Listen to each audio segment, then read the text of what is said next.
And so when we started planning our first Good Vibes box for this set for our fall tour, and we wanted to be inspired by music cities, I just knew that New Orleans would be one of them because it's just such a great Southern music city.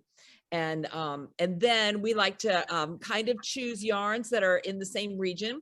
And so I particularly like to highlight Southern yarns here in Fuzzy Goat. And so Feederbrook Farms is a staple. Lisa sends us a box each month called the Party Box. So how fitting is that to go with New Orleans? And I just love to highlight her yarns from Maryland. And Lisa worked with the postcard that we had of the New Orleans architecture. And boy, was it hard to choose just one image to represent New Orleans.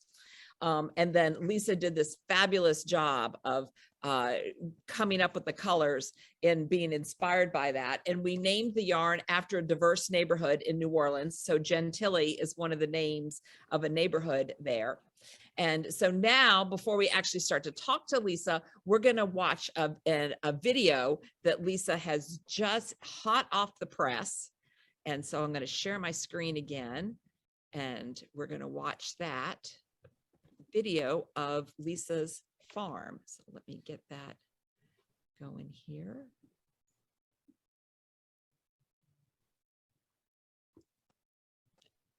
Let's see. There we go.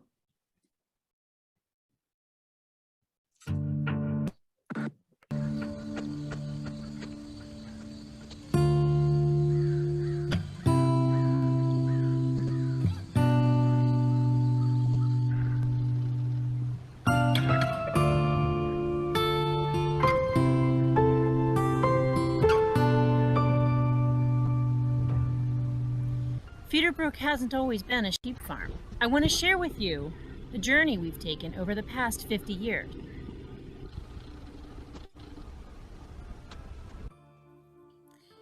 It all started in 1970 when Jan and Michael Van Bibber bought a small 15-acre farm in Maryland.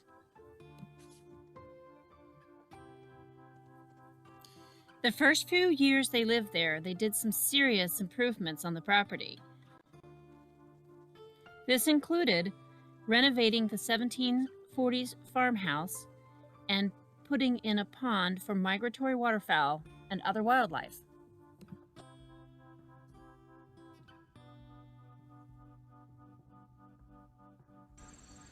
After work and on the weekends, the couple would work tirelessly to hand rake stones and centuries of debris from what would become pasture land and the lawn.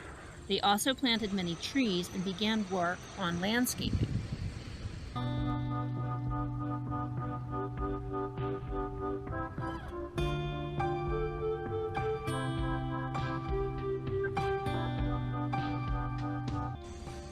Jan and Mike also saw the importance in maintaining and preserving Feederbrook's iconic sycamore tree, which is one of Maryland's big trees.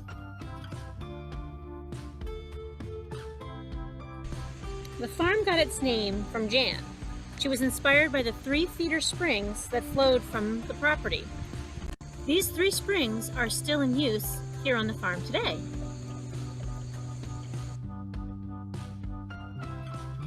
Over the years, Jan has worked very hard to establish gardens, patios, and sitting areas for everyone to enjoy.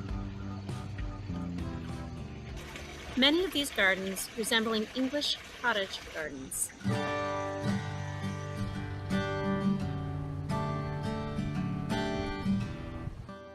As a kid, growing up on the farm was absolutely magical. Though there were no more cows, there were plenty of chickens and peacocks, and the barns and outbuildings made great places to explore. It wasn't until the early 1990s that the sheep arrived at Feederbrook Farm. It was the folks living in the tenant house at the time that introduced the sheep to the property. The original flock of about 20 was a mixed breed. The tenants eventually left, leaving their flock behind. We loved having the sheep here and didn't know much about their care, except they needed to be sheared in the spring. Not knowing what to do with the wool, we just shoved it in plastic bags and threw the wool in the top of the barn. That summer, I was exploring the barns per usual and came upon the bags of wool and was just taken back how fluffy and amazing it was. And I came in for lunch and asked my family to get me a spinning wheel. I was kind of joking, but that Christmas, there was one. I really had no idea what I was getting into. And this was a time before YouTube, so I made a lot of mistakes.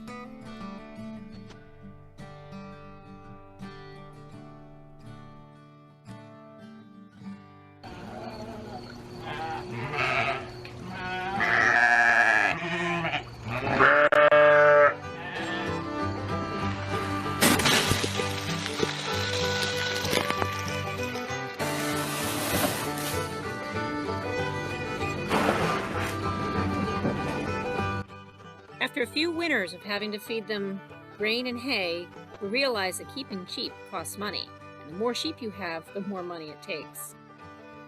I needed to find a way to make the sheep pay for themselves. As a result, I worked to perfect my hand spinning skills and learned how to dye yarn. In the early 2000s, I began vending at fiber festivals. We also started educational programs here on the farm along with a fiber CSA.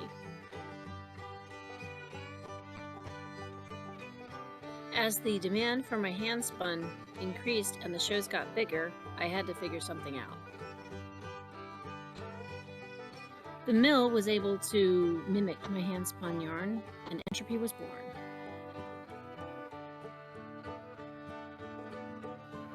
In 2019, I was able to purchase my own fiber mill, allowing me to spin my own yarns on a commercial scale.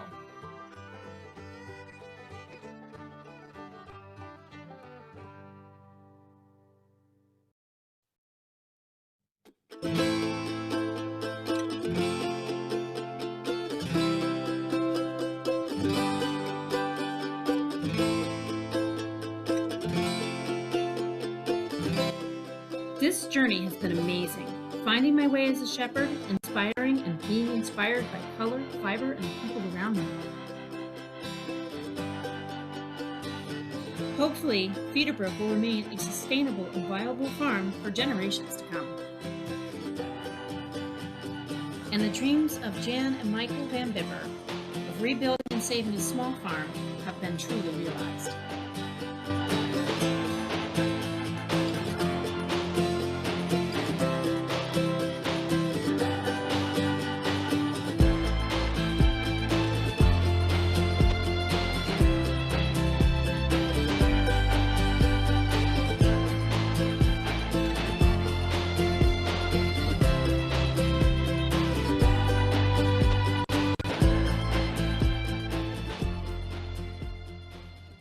Oh, Lisa, you did such a great job on the video. Thank you. My name's Allison. I'm 64. Going to be retiring in a year, hopefully, if I can afford to.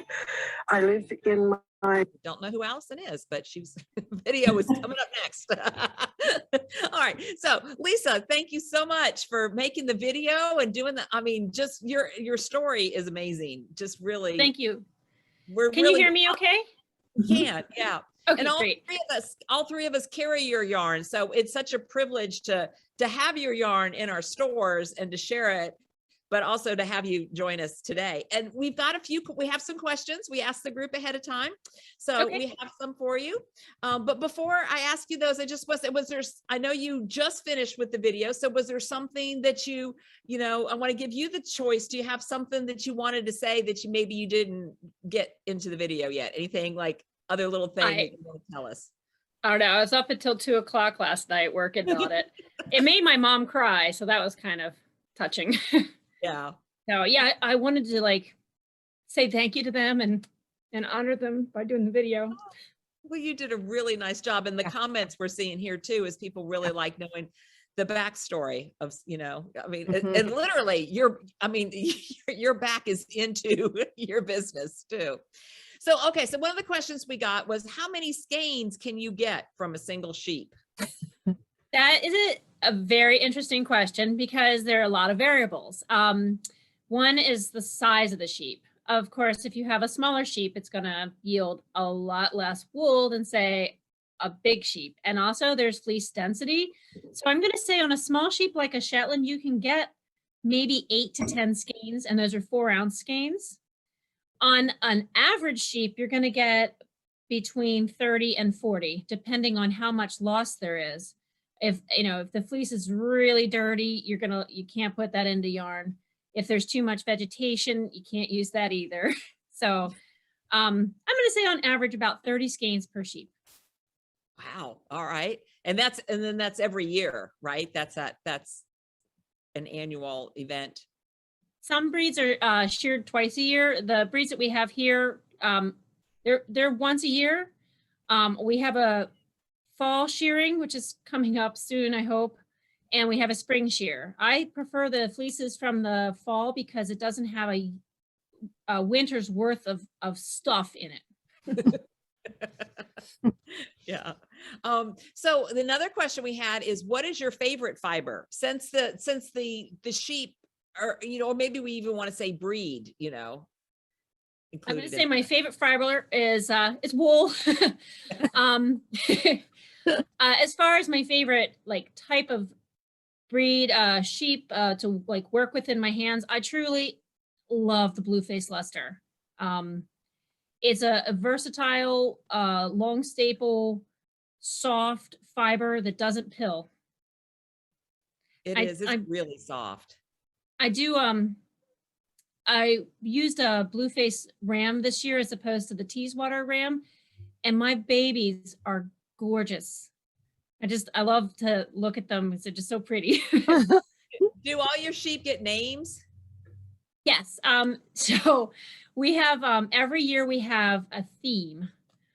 We've had sitcoms from the 1970s. So I had a Mork and Mindy. I have still Shirley and Laverne are here. We had one year, my daughter wanted to do herbs. So we had a basil, sorrel, and sage. And then we had Alice in Wonderland. So we have Tweedledee and Tweedledum. And yes, they play the part. Alice went to another farm. And then last year was flowers. And I let one of my customers who was super supportive during the pandemic and just shopped me every week. I'm like, look, why don't you pick the theme? So she picked flowers. So we have rose, violet, and baby's breath. How many do you have right now? Well, I have just 2 went to a fiber home. I'm down to 32, which is a nice manageable number. I lost my intern went and they started their own farm in Virginia. So I had to kind of pare down because I've got a new farm manager and he's doing great, but I didn't want to overwhelm him with too many head. And the fewer you have, the better off your pastures are, the fewer parasites and health issues you have with the sheep. So I think this is a good number for us. And then the last question we got that we want to ask you is, what do you like to make with your yarn? Do you have time to make things with your yarn? And when you do, what do you like to make? So, okay, I feel like the little girl who got her pony. You go to the stables, you ride the horse, and you're like, oh, I want to bring it home. And then minute that horse arrives, you no longer have time to ride. It's always cleaning, feeding. So yeah, I got my pony. I think since I got the machine, I've maybe done 1.5 projects. And I love a project done in the round. I hate purling. I don't know why. So even if I do it in the round, to get that no roll edge, I will go back and forth and I'll just seam that baby up later. So I can, but I'm working on a triangular shawl. It's hopefully going to be ready for Rhinebeck. My test knitter just finished the smaller one and I'm working on a much larger version. And I've been knitting this thing since Easter. We can all appreciate that.